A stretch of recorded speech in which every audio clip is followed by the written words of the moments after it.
As the Defense Department ponders how to create a leaner, less costly military force without compromising capabilities and readiness, our guest today points to the National Guard as a key part of the solution.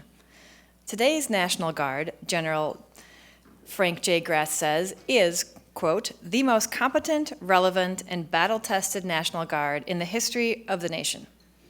In testimony before the Senate Defense Appropriations Committee last year, he called the Guard a, quote, cost-effective, proven solution, unquote, that allows the nation, quote, to maintain a robust military at the least possible cost to the taxpayer. The September 11th, 2001 terror attacks on the World Trade Center in New York and the Pentagon in Washington pushed the citizen warriors of the National Guard, more accustomed to responding to U.S. natural disasters, to the front lines of two foreign wars. In addition to Iraq and Afghanistan, National Guard personnel have deployed to Libya, Kosovo, and other hotspots around the world. But nothing illustrates the Guard's dual role better than Monday in Illinois, when Governor Pat Quinn activated his state's National Guard to assist residents hit by a ferocious winter storm, while another Illinois National Guard unit was activated for deployment to Kuwait. Congress recognized the Guard's key role in the 2012 Defense Authorization Act when it elevated the head of the National Guard Bureau to the Joint Chiefs of Staff, the military advisors to President Obama and his national security team. But the Guard's future is uncertain. This fall, as Congress tussled over the budget, the Guard faced potential sequestration cuts that would have pared the force by more than 10%. Such cuts, Army Chief of Staff Ray Odierno told Congress then, would make it challenging for the military to meet its goal of successfully operating in two theaters of war simultaneously. And the Guard has also had to deal with complicated issues on the home front. In November, General Grass vowed to push uncooperative state National Guard bureaus to comply with Defense Department directives to extend equal benefits to all married couples, including same-sex couples. General Grass began his National Guard career in October 1969 when he enlisted in the Missouri Army National Guard. After graduating from Officer Candidate School, he was commissioned as an officer in the Engineer Corps in 1981. General Grass earned his 4th star in 2012 when he became the 27th Chief of the National Guard Bureau. Besides advising the President, he was responsible for ensuring that the more than 460,000 Army and Air National Guard personnel are accessible, trained, and ready to protect the homeland and provide combat resources to the Army and Air Force. To tell us how the National Guard transformation will continue, please join me in giving a warm National Press Club welcome to National Guard Bureau Chief General Frank J. Grass.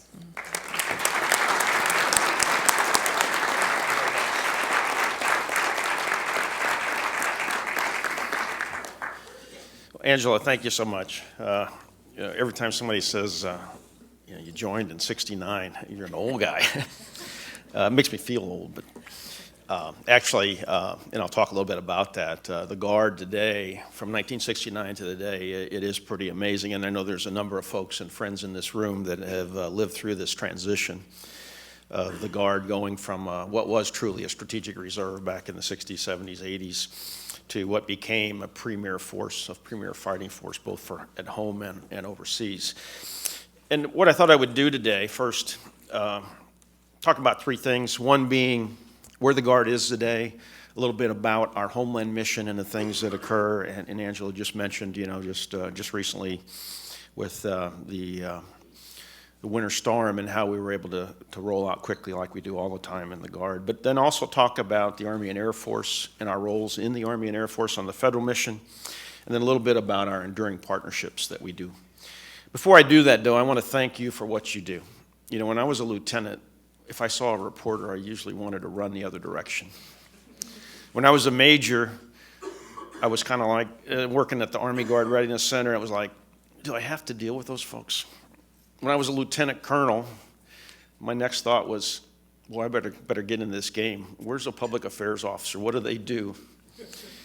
As a general, and the staff here that I have, our public affairs staff, has been phenomenal. If you can't tell your story, you're no good at what you do. And so I want to applaud all of you and thank you for the opportunity to be here, first of all, but also for what you do to tell the story, of the nation's military, defense in general. this population of warriors that we have, men and women in the United States military today, which makes up about 0.73% of our population. 1%, less than 1% of our population serves in uniform any given day. And as I've got a chance in 17 months now on the job, I've traveled to 25 states, 5 countries, some of those twice, some in the combat zone to visit our troops. And our troops in general, active guard and reserve, every service, they are phenomenal. They are the best this nation has to offer. And so as we move forward with the current budget crisis, we've got to make sure we don't break this. And I know General Odierno was here the other day, and I worked very closely with him and with General Welsh and with Secretary Hagel and the chairman of the Joint Chiefs. So we've got to get this right. We owe that to our nation, we in uniform and our civilian leadership as well. So what is this Guard today? Well, for 377 years now, we've been rolling out of the gates of our armories whenever the governors call. In some cases, even before the governors call. I've seen situations where there's a disaster. I remember my first state active duty in 1973 coming out. Actually, I was driving with my wife at the time. We were dating, and we were headed to a dinner. And on the local radio was, "Hey, flooding, 220th Engineers, get to your armory immediately." There was no governor order. We just turned and said, "Hon, you're going to have to take the car and go to dinner by yourself because I've got to go somewhere." But that today is what our Guard men and women do still every day. Reading about in the last few days our daily update and looking at mechanics that went into Illinois to help repair snowplows. The civilians, the state trucks, they went in to help out because the trucks were running so many hours they didn't have enough mechanics. The highway assistance teams in Indiana that went out to check on people that were broke down that couldn't get out to help them move along the interstate highway systems. And it goes on and on and on of these men and women that do this every day. And just in the last 16 months since I've been here, Hurricane Sandy was the first event. 12,000 guardsmen rolled out the gate out of 22 states total. Some states rolled in to help New York, New Jersey, and West Virginia that was having a snow event during Sandy.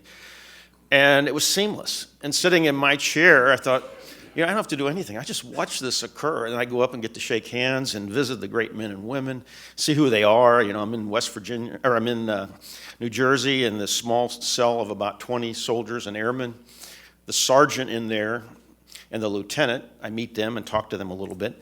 And the lieutenant is also a deputy sheriff in the town next door, so he knew everyone in the community. And that is who your Guard is, how it's always been. And again, we don't want to break that. Some folks in the room here have already been recognized from the Guard.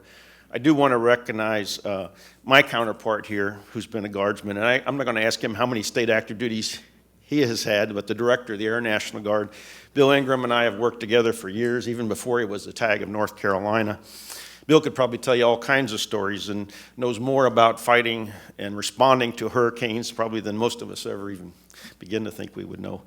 And Bill's going to be retiring here, well over 40 years of service here in the end of this month, and just been a great partner here, both from his time working in the state and also state active duty and mobilizations. Whatever we needed, he was there for us, and now running the Army National Guard for well over 2 years.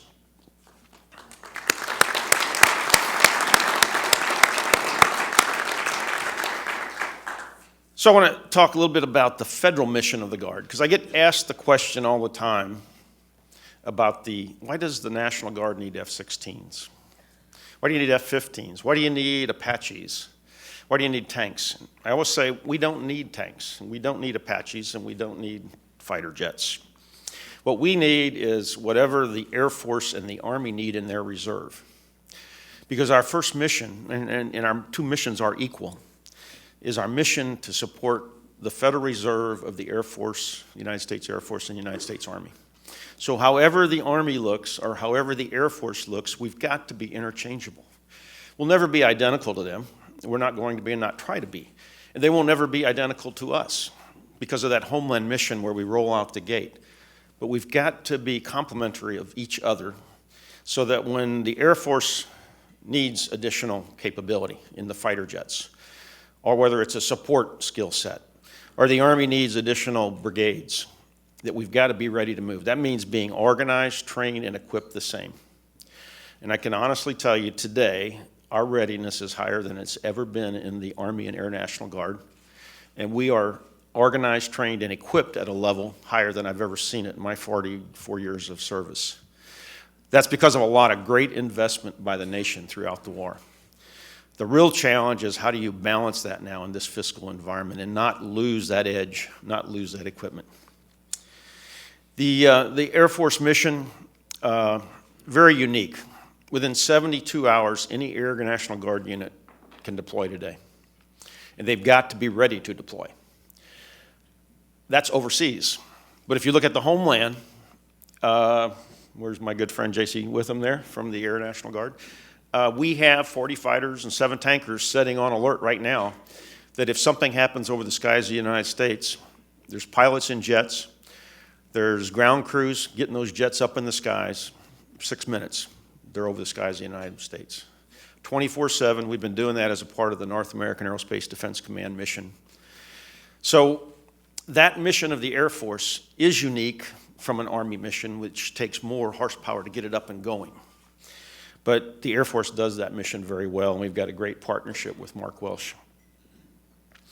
On the Army mission, depending on what skill set you need, if you need support personnel, my branch, for example, if you need engineers, most of our engineers have got some civilian background in engineering in some way.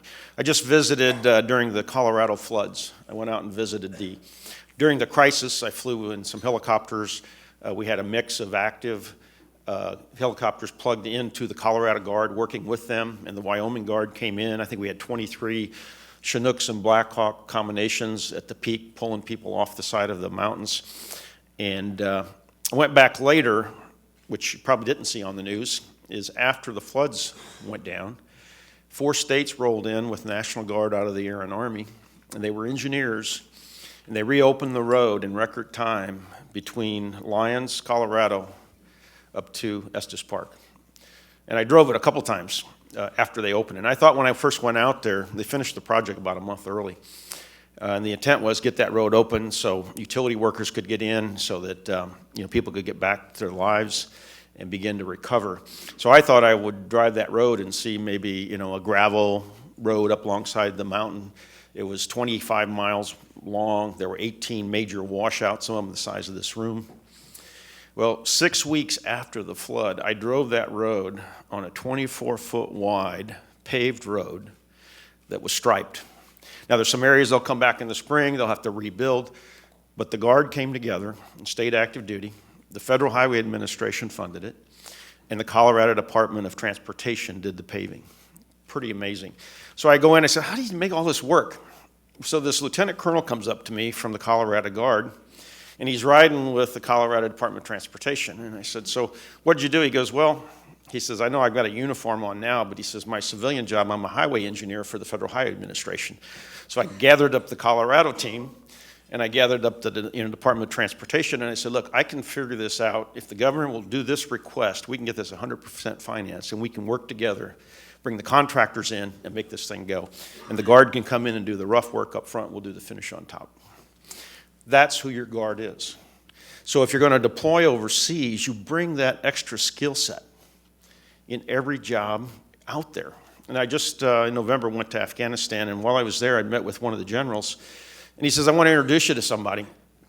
And the colonel comes in the room, and I look at the colonel, and I see that he's got a National Guard patch from California. I said, oh, what unit? He says, oh, 40th ID. I said, what do you do as a civilian? He says, I'm a lawyer. I said, what do you do here? He says, I'm a provincial governor advisor on how to set up rule of law. And again, that's the 2 skill sets we always bring into every environment. So when we're talking about support skill sets, depending on what you want, what you need in conflict, the Guard can deliver. If we're talking about brigade combat teams fighting in combat, right now the standard that we're using, and it's an Army standard, is 50 to 80 days we can have a brigade combat team ready to go. Now, some of those brigades are harder to train than others. to synchronize a combat brigade of tanks and Bradleys with air support takes a bit longer. So we say the worst case, especially as we go down and resources become dwindling, will probably be 80 to 110 days. We can have a brigade combat team. That's using the Army standard. But today, most of them are certifying anywhere from 50 to 80 days of training. The engineer units I just talked about, most of those are going to go through 30 to 45 days training. The further we get away from the current conflict, that'll get stretched out a bit, but we want to make sure we don't lose that edge. The unique thing about the Guard is the constitutional structure, of how this started in 1636 with both being able to support the civilian government and support the president when called upon.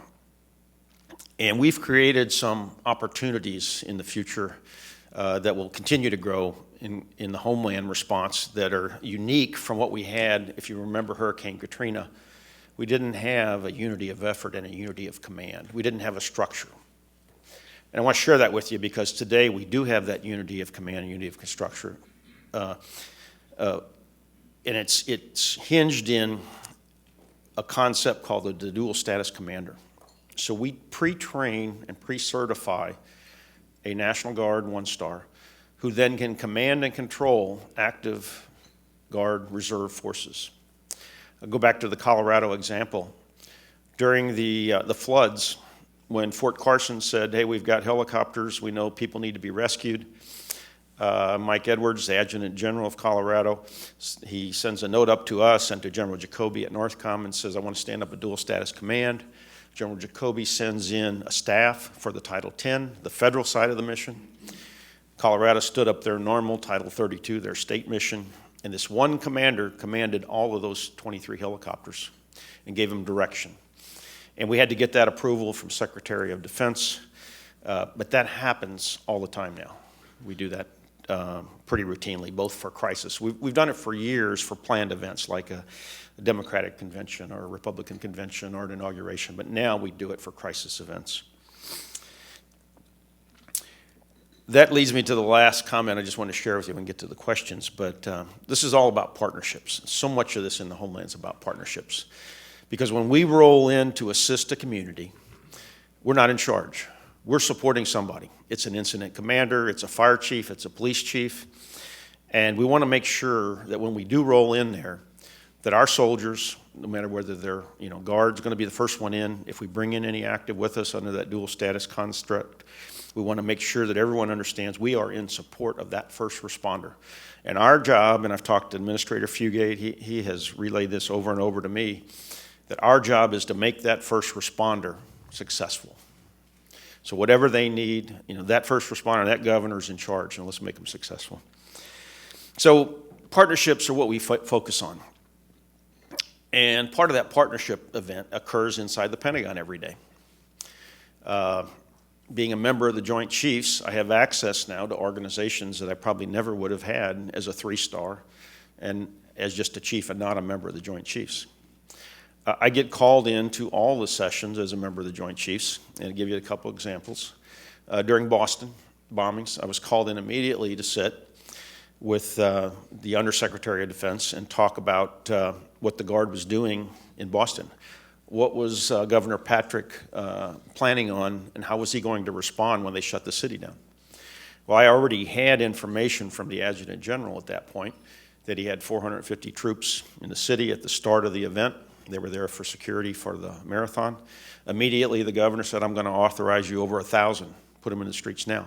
And let's start building a plan to back up the police force, and then let's get some up-armored vehicles out there that can escort the SWAT teams around as we begin to look for these 2 gentlemen that did the terrorist acts.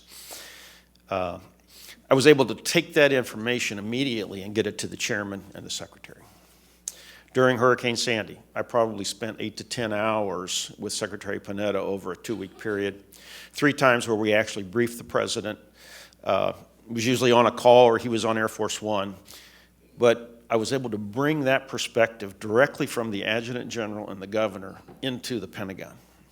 And about day 3 of this, when I was with Secretary Panetta and Corps of Engineers, who did a great job, the Defense Logistics Agency, who did a great job, and Northcom working very closely with them in case we were short anything, they would back us up. But what I found about day 3, I thought, I wonder who was talking for the states in this meeting before we were on the Joint Chiefs. Because there was nobody in the room that had ever done state active duty or even knew how it was organized. So at that point, I realized the real value of the being on a member of the Joint Chiefs is bringing that information to that level of government. Because otherwise, if you don't have that level of information, for all the right reasons, you're going to overreact. If you don't know what a governor needs, we're very proactive in responding to the homeland. All of our agencies are. So that's a partnership, though, that we got to continue to build. That's the value added of having the chief on the National Guard. Other partnerships, though, and I'll close with this, is our state partnerships. And we bring a very unique program called the State Partnership Program. 65 state partners right now that exist for 71 countries, where we team up a state with a relationship, a military-to-military relationship with a country. And this started after the fall of the Soviet Union and Eastern Bloc countries, and we aligned many of those countries with states 20 years ago. In fact, a number of them have just celebrated their 20th anniversary in 2013. We're continuing to add. I think in 2014 we'll probably add 4 more partnerships. We're working on those with combatant commands right now. And we bring the teams together and we build long-term partnerships. And we help those countries build capacity within their security enterprise. And I'll just leave you with the one bit of this. I mean, the one I really like and really focus on, it just occurred not too long ago. An offshoot of the partnership program was, as the war started, many of these countries wanted to assist.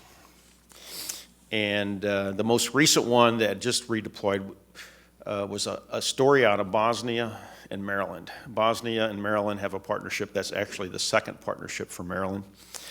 And we started a thing after 2003 where we would bring partner nations and we would plug units into them, or they would plug individuals or units into our formations and then deploy to Iraq or Afghanistan together. Poland did, I don't know how many deployments Poland did with Illinois. But the one that was very unique that kind of summarizes how great this partnership has grown, partnerships, is Bosnia wanted to deploy.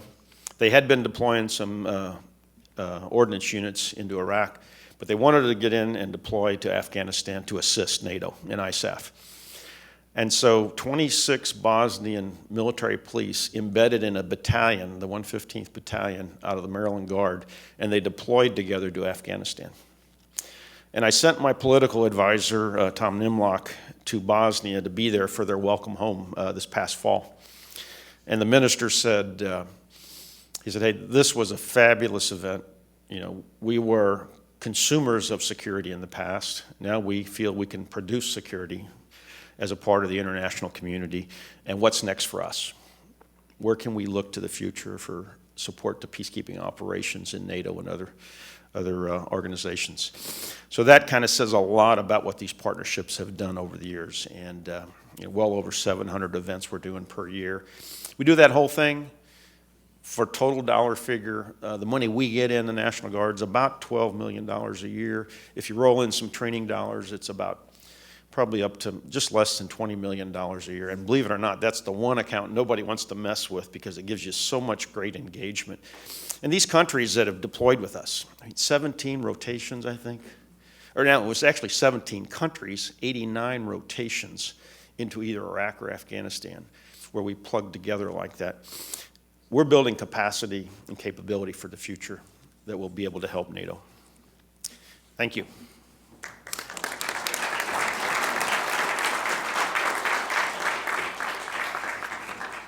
Thank you. What would you say is the biggest challenge the Guard faces right now? Maintenance, recruiting, funding, something else? You know, there's two challenges that I think of. One is on the federal side and one's on the state side. And let me start with the federal side. This is a tremendous force we have. I would encourage every one of you, and we will work with you, to get out and see this force. We have to keep this force employed. We have to find challenging missions for them. As I've traveled, and I mentioned 25 states, and go out on drill weekend or annual training, these young men and women join because they think they're going to deploy or they're going to be challenged. If we go back to the strategic reserve that I joined, these young men and women will not stay with us. They will go find something else to do. They want to take the skill sets that they learn in the military and be able to apply them. So as the budgets get tighter, we've got to figure out how to get that right, and we have some ideas we're working on right now. On the state side, one of the big challenges, and it worries me every day, is a major catastrophe in the homeland. We have gotten very, very good. If there was a regional event occur right now, regional being, say, another Hurricane Sandy, even up to a Katrina, our government, our response agencies, even working very closely with the state governments, we've gotten very good, great connectivity between us, being able to respond, know what's needed, know where the gaps are. I can tell you right now from hurricane season every year where the gaps are from the Guard, what we might need help in. So we've gotten very good at that. But when I think about, say, an 8.0 earthquake in the Cascadia reduction zone on the West Coast, or the Hayward Fault, in San Francisco, Oakland Bay, or the New Madrid, or a Cat 5 hitting New York City, those concern me. And I know they concern Northcom, they concern Administrator Fugate, and we are spending a lot of time thinking through that. How do we respond at that level that we can get there quick? Do you consider the National Guard to be in direct competition with the active service branches for defense dollars? Well, there's one defense budget, so we all have to work off that one defense budget. And I tell the adjutants general that we're not immune, our appropriations are not immune from the Budget Control Act. So as long as we have a Budget Control Act, we're going to take reductions. What we've worked on is a proposal with the adjutant generals that would show how we could pay those bills and try to maintain a quality opportunity for anyone that wants to join the Guard today. It's been widely reported that the Army and the Guard disagree on the way forward for the Army National Guard, and they've both put forward competing proposals for Secretary Hagel's consideration. Can you tell us about your plan and why you consider it the best course of action? So if you look throughout history, go over the last, probably since World War II, the Guard's been pretty stable about where we're at as far as the Army and Air Guard in strength. One of the issues we're looking at right now, though, is if we have to take reductions to pay those bills, what does that look like? And those are the numbers we've been working with the Army and with the Air. I think we're in a pretty good place with the Air. We're still working through on discussions with the Army.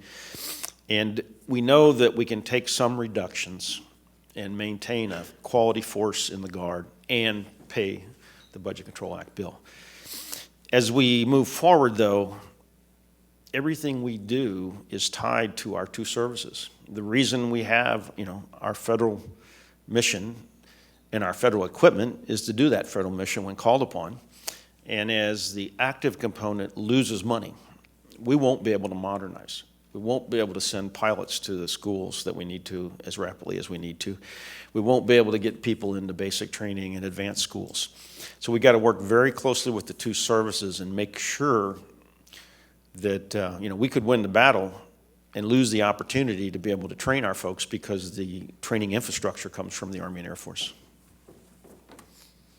General Odierno was our speaker here on Tuesday, and he indicated in his opinion, there's currently a balance between the Army and the reserves, and that future cuts would likely come from the Guard and the reserves. Do you agree with his assessment? So this is the hard part. In fact, General Dempsey and I talked about this one day when I first came in the job, when we were having actually a debate in the 13 budget with the Air Force. I said, what is the right mix between your active component that you need sitting there 24/7, ready to go, and your National Guard? That is the bulk of your National Guard force is a traditional force, and they're distributed in almost 3,000 communities. They roll out the gate quickly in their community, and they can be brought up to some standard pretty quickly. I mean, we train to the same standard. We're equipped the same. So what is that right balance? And that's what we're trying to find now. What is that right balance in there? You know, the Air Guard has been working with the Air Force and the Air Reserve on a metric to kind of get at that discussion. I think there's been a lot of studies. We're pulling a lot of the studies off the shelf to look at that. You know, the Guard offers a great opportunity for the nation to get this right. And when you talk about an insurance policy in a very unstable world, I think we are a good opportunity to pursue for the future. General Odierno also said on Tuesday that the National Guard trains only 39 days a year and is therefore not interchangeable with the Army. Would you like to have a chance to respond to that? Well, I will tell you as I've traveled that I've been trying to find the person that trains. I did train 39 days a year for a few years in about 71 and 72, and once you become a leader, even as a sergeant, you may get paid 39 days a year, but I would tell you those Guard men and women are in the Army once a week. The leaders are twice a week. I remember in the summers there wasn't a weekend that went by hardly that we weren't at a 2 or 3 or 4 hour meeting for something. So the idea of training 39 days a year, I'm not finding that anymore. And then if you figure also the schools our folks have to go to, and many of them have been able, the employers have been great to work with for most cases, that they've been able to get off their professional development schools and go away for 4 months to a branch school or to an NCO development course. The Air Guard, I mean, holy cow, the change in technology that's going on and the requirements that we have to get our folks to school. People have been leaving their jobs to go keep qualified, and technology is changing so rapidly. Not only that, of course, with the widespread use of electronic media and electronic education, a lot of our folks are doing work on their own. Sometimes they're doing college classes, online or attending college, just so they can be competitive for the next grade. So the idea of doing 39 days a year, to me, doesn't exist anymore.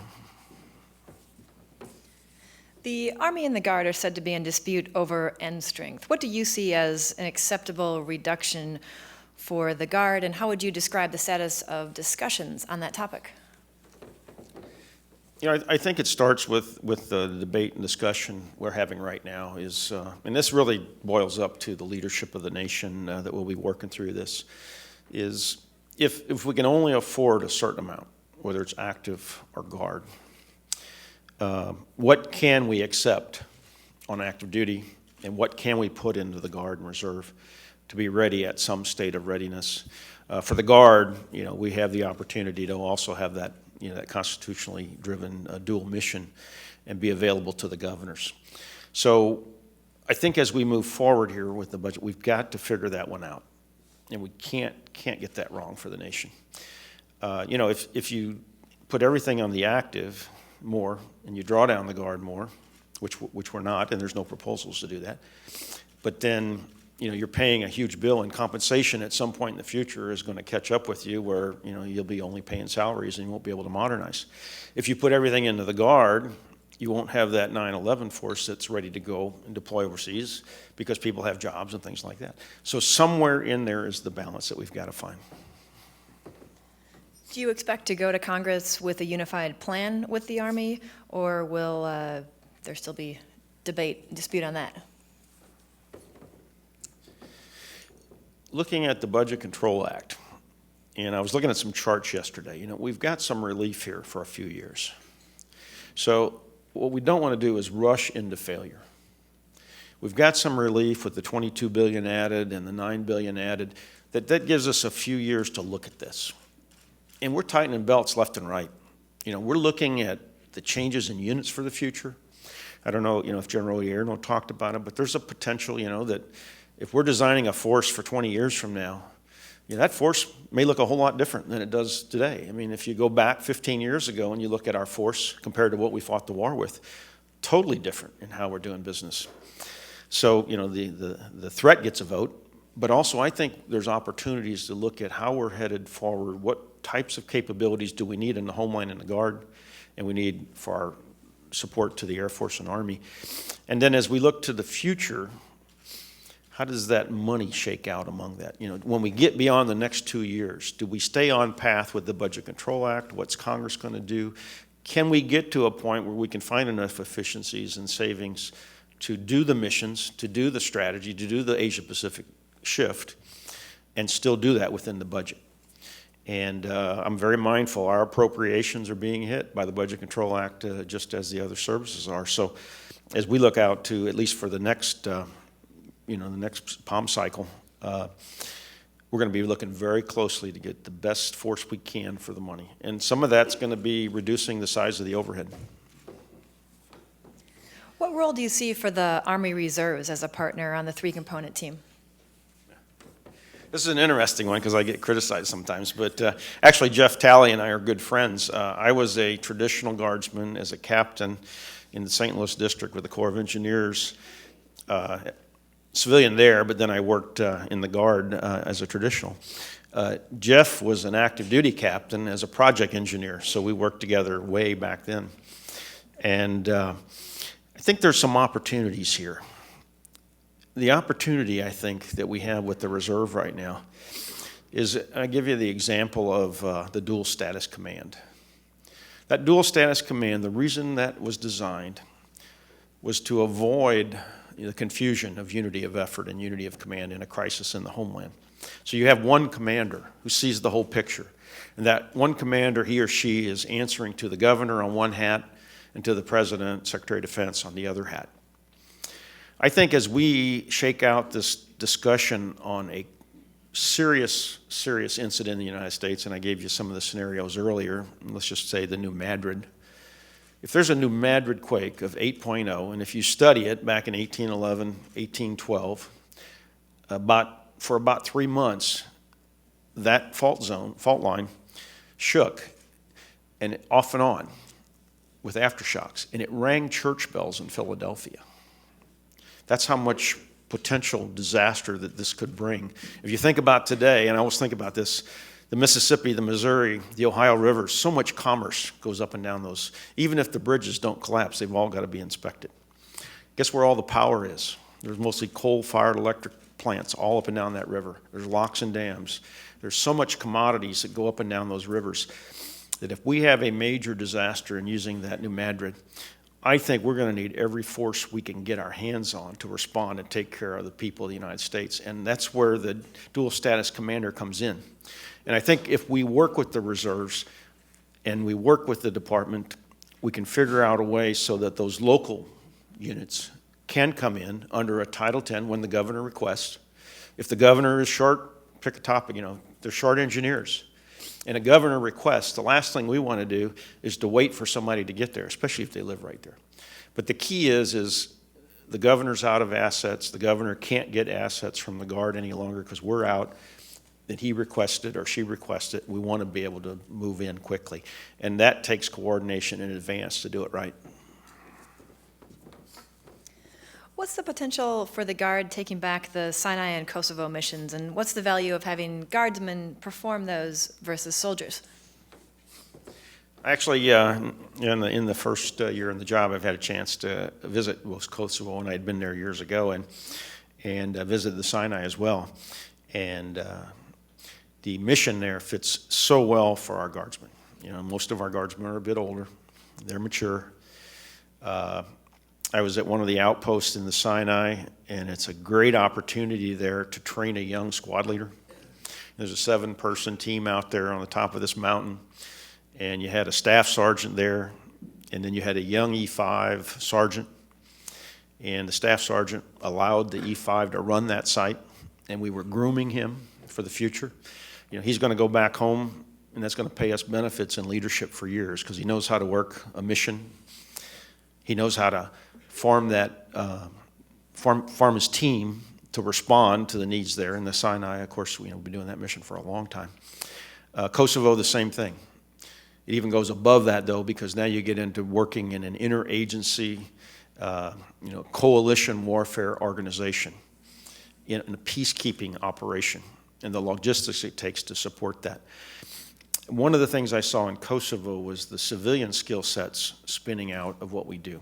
And even before some of the humanitarian aid that was been provided, and has been quite a bit assisting, we saw organizations coming in from the Guard, and they would set up a humanitarian effort, and they would reach back to their home and bring forward. One case was remember the old 286 computers? Some of you don't, but some of the old computers. All they needed in some of these little towns were just computers that you could put an old floppy drive and put a lesson on or something like that. So they had a bunch of those shipped over. So the humanitarian effort there, the Guard was able to reach in, and they had folks in their unit that knew how to set up a network and things like that. So there's opportunities there. General Odie Erno, I've talked about it. You know, the off-ramping you heard about, which is always problematic. Most of that has occurred was driven by two things. One was fiscal constraints last year. The second is the drawdown of forces. We have agreed that the Guard will stay engaged. Today, there's almost 20,000, I think it's 19,800 Guard men and women mobilized, Air and Army today. Still mobilized. So when people say, well, aren't you concerned about it? I mean, we're still almost 20,000. Who would have ever thought of that? I think the right number is going to be around 5,000, maybe a brigade every year that will keep us those opportunities. But what's even more important is that we have the opportunity to capitalize on our training periods, on our annual training especially. And some of that may require a 3-week annual training to do an overseas mission. The Air Guard has mastered this. In many cases, we've had missions where an exercise needed an Air Guard platform and support, and we were able to pull that out and help the Air Force in a declining budget. How have these frequent deployments and activations affected recruitment and retention in the Army and Air National Guards? Well, with the two directors, the deputy director and director here could tell you that our strength is doing great. Our strength is fabulous. Our readiness, our personnel readiness, our medical readiness, dental readiness is at a higher state than it's ever been in both the Air National Guard and the Army Guard. Now, a lot of that is because we've had the resources to do that, to make sure the medical and dental was always kept up every year. And I've been out to visit some of the soldier readiness process and the Air Guard readiness processes. So as those resources dry up, we're concerned that, that will decline over time, but it's a priority we're going to have for the future. The recruiting piece, one of the concerns I have for the future is, are we going to be able to have opportunities for those Army and Air, Marines, Navy personnel coming off of active duty that want to continue to serve as the Army, especially the Army and Marines, draw down? Will we have opportunities to capitalize on their skills and get them into the Guard? And why that's so important to us from a recruiting perspective, General Ingram, and I know not so much on the Air side because they have continued to draw a pretty good number from active duty, but on the Army side, we were probably running closer to a 50% prior service and a 50% non-prior service when the war started. That meant, 50% of our force was coming off of active duty into the Guard before the war started. As we went into the war and everyone saw the Guard deployments, 2, 3, 4 deployments, 760,000 Army and Air Guard deployed, a lot of folks that got off of active duty, they were starting their careers, their families. They knew if they joined the Guard, they were just going to go on another rotation. They may have had 2 or 3 deployments already. So what happened was we shifted, and today we're probably sitting at about 20% prior service and 80% non-prior service. That's very costly. Because if we can bring in a trained soldier or airman off the street, out of the service into our units, we save a lot of money and we've got experience there. If we can shift that back closer to 50-50, that will be a big help for the future. But right now, we're still setting close, I think, Bill, it's close to about 20-80. And the other thing that will happen, though, is if we can shift closer to a 50% prior and 50% non-prior, we're going to save money in our recruiting. And have to work, if you look at the population, I just read a report. 3 out of 10 high school students graduating today fully meet the criteria for the U.S. military without waivers. So that's the competition. And oh, by the way, those same 3 are the same ones that are getting scholarships to big universities and things that we're going to compete with. So we've got to get that shift and try to draw more prior in. Do you think that National Guard soldiers and airmen and their families are being treated differently than active duty soldiers on their return home? You know, we've, Chief Brush, you know, my wingman and battle buddy there. Of course, I will say one thing real quick. Chief Brush is only here and is only as good as he is because Blair, his wife, makes sure that he gets up in the morning, he gets his uniform on, and he can serve. But Chief Brush will tell you, you know, we've been out traveling together, you know, working with the states and the Guard. And I think that, I'm going to shift your question for a minute, but I think what we're going to see as we move forward here, that this force that we have is going to leave us if we don't challenge them first, and that we're going to find, what we've already found some of, is an older force going back in time. And I think what Bill, you probably saw in the Army Guard definitely was the age. As you get older, you have more physical problems and things. So the force declines in readiness, and we can't let that happen. But Chief and I are committed to making sure that every soldier we have is treated properly, no matter what age. And we see as we go around to some of the warrior transition units where people are recovering from an injury or a wound, that you know, the older folks takes longer to heal. So a younger force is always going to be more healthy. When we hear about a treatment of a guardsman or woman different than an active, we are right on top of it. And to give you an example, we just had a state that returned. The Adjutant General, and I won't go into the details of specifics, but he sends me a note and says, our guys got pushed off to the side. Said, hey, move out of the way. We got another unit coming through.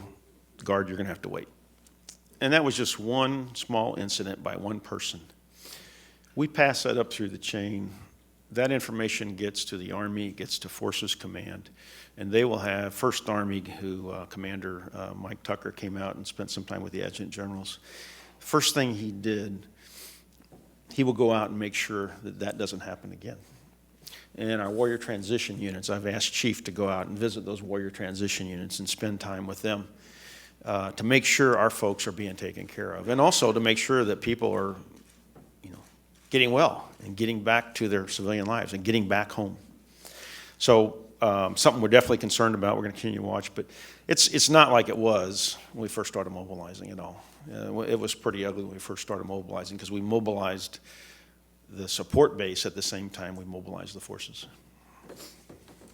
Two related questions that I'll ask is, one, first, how were you able to persuade the 5 recalcitrant state National Guards to implement Secretary Hagel's directive to provide equal benefits to same-sex military couples? And as a part 2 to that, what is the status of Governor Perry refusing to abide by that federal mandate?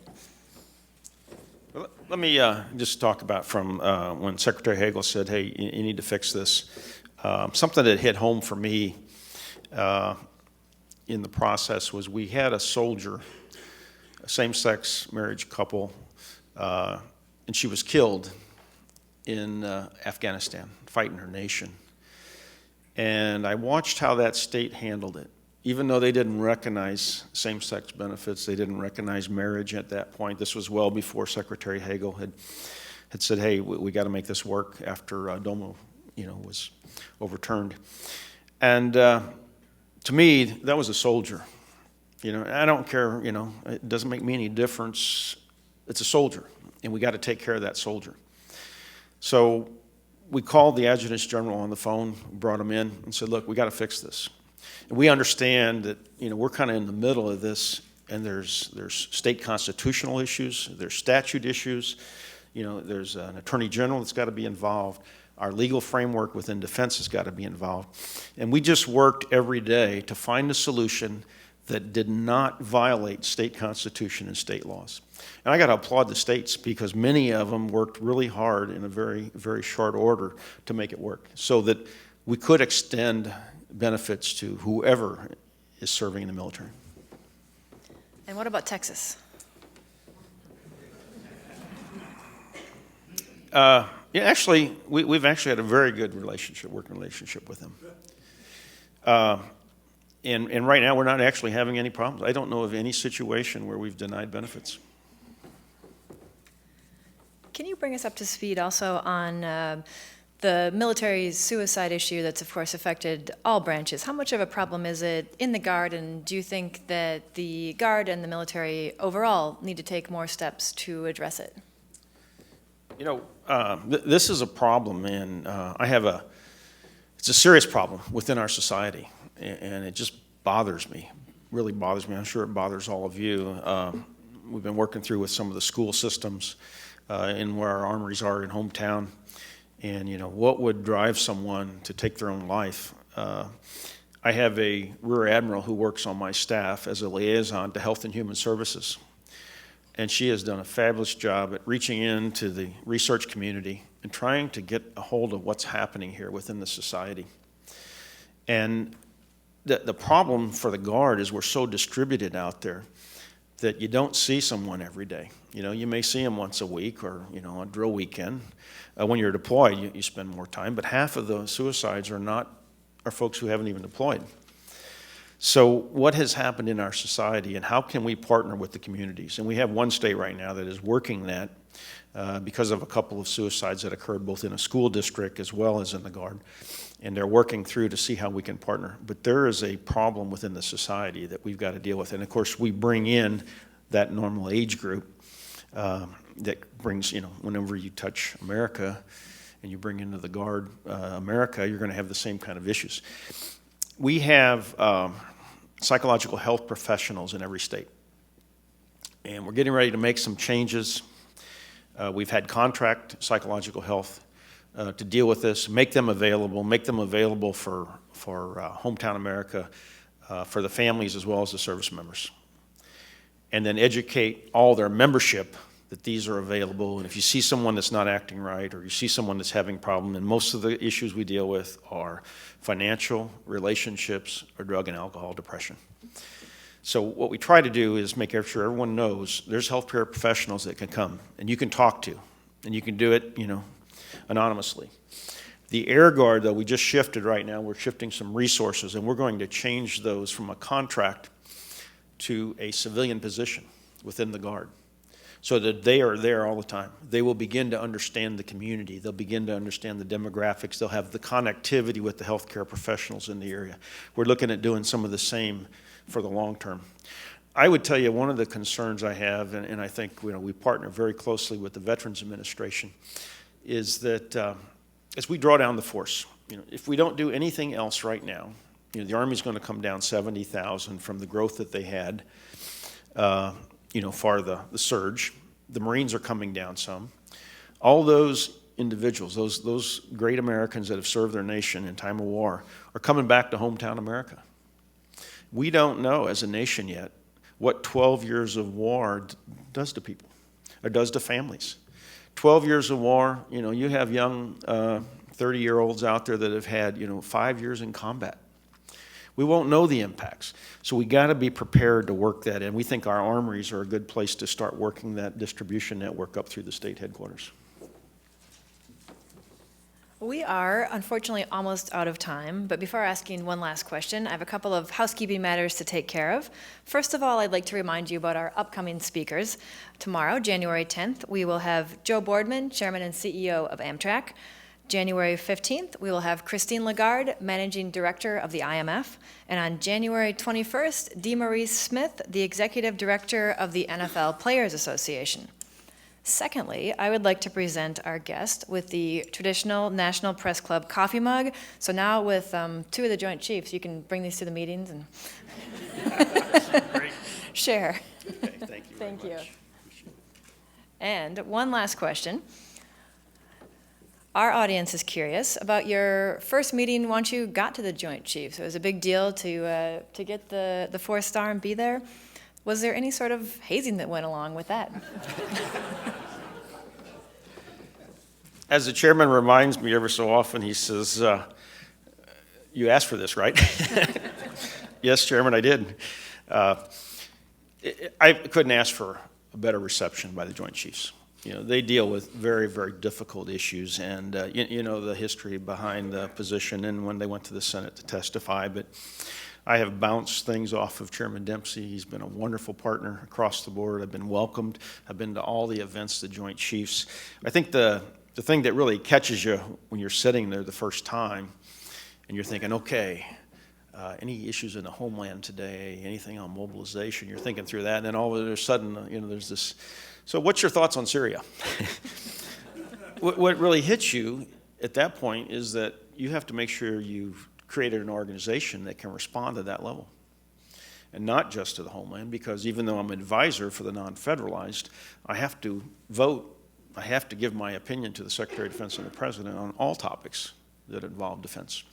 So you have to get your staff ready, and it's an investment in time and resources and training and development. And I would applaud both the Army and Air because they're offering us opportunities to put people into positions that will help us grow for the future. And I will leave you with one thought. I need to do this if that's okay. This is who your Guard is today.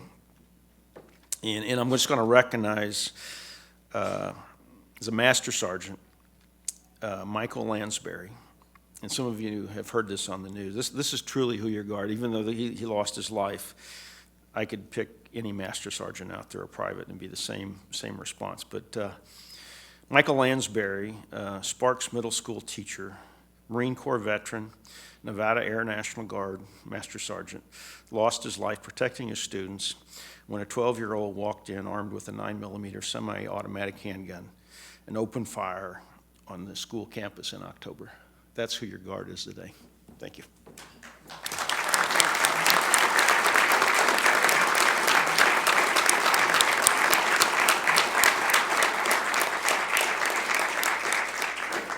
Thank you, General Grass, for coming today. I'd also like to thank the National Press Club staff, including our Journalism Institute and Broadcast Center, for helping organize today's event.